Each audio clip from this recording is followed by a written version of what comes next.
Assalamualaikum warahmatullahi wabarakatuh. Perkenalkan, nama saya Nur Mutiara Kolbia dengan NIM 241031 067. Izinkan saya eh, mengambil perusahaan yang bernama PT Pos Indonesia.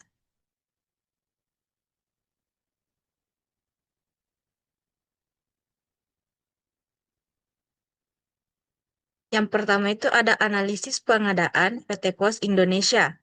Fungsi dan peran strategis pengadaan. PT Pos Indonesia merupakan perusahaan logistik nasional yang membutuhkan sistem pengadaan yang kuat untuk menjaga kelancaran operasional. Dalam konteks rantai pasok, pengadaan menjadi fondasi utama yang memastikan seluruh aktivitas distribusi dan transportasi dapat berjalan lancar. Fungsi pengadaan di Pos Indonesia meliputi yang pertama ada pengadaan material operasional, yang kedua ada pengadaan sarana transportasi, dan yang ketiga ada pengadaan teknologi informasi.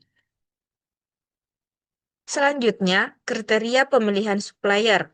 PT Pos Indonesia menetapkan beberapa kriteria utama dalam memilih pemasok, yaitu yang pertama ada kualitas barang atau jasa.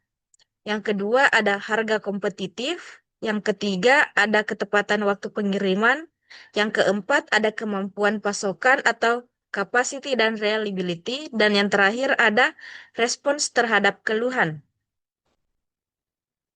Nah, selanjutnya saya akan membahas tentang siklus pengadaan PT Pos Indonesia.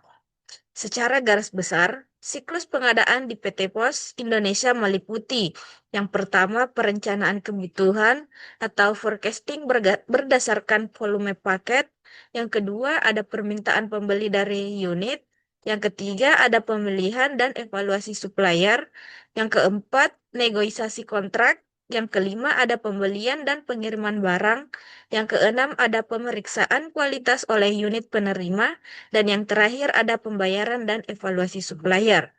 Karena cakupan wilayah pos Indonesia sangat luas, proses pengadaan sering dilakukan terpusat, sekaligus terdesentralisasi sesuai kebutuhan masing-masing kantor wilayah.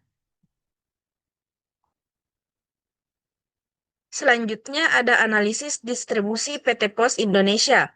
Distribusi adalah inti operasional PT Pos Indonesia. Proses distribusi perusahaan pos tidak hanya sekedar memindahkan barang dari satu titik ke titik lain, tetapi melibatkan sistem terstruktur yang telah digunakan bertahun-tahun dalam layanan pos dunia. Adapun hubungan pengadaan, distribusi, transportasi dalam supply chain. Yang pertama adalah pengadaan menyediakan barang operasional dan kendaraan.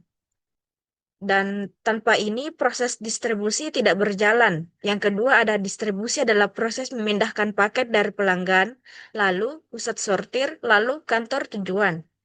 Dan yang terakhir ada transportasi adalah alat atau fasilitas untuk menjalankan distribusi. Adapun tahapan distribusi PT Pos Indonesia.